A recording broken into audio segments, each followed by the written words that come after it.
Hey guys, welcome to the help screen, and this is how to change avatar in Arena Breakout.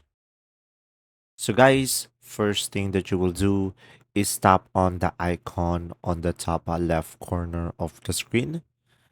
And from here guys, you will notice that there is no option to change this avatar. So guys, the only solution that I can find in order for you to do this is to link your game to either Facebook or Google. So guys, in order for you to do this, just go over here to the settings on the top left corner of the screen. And from here, guys, just go to the account management.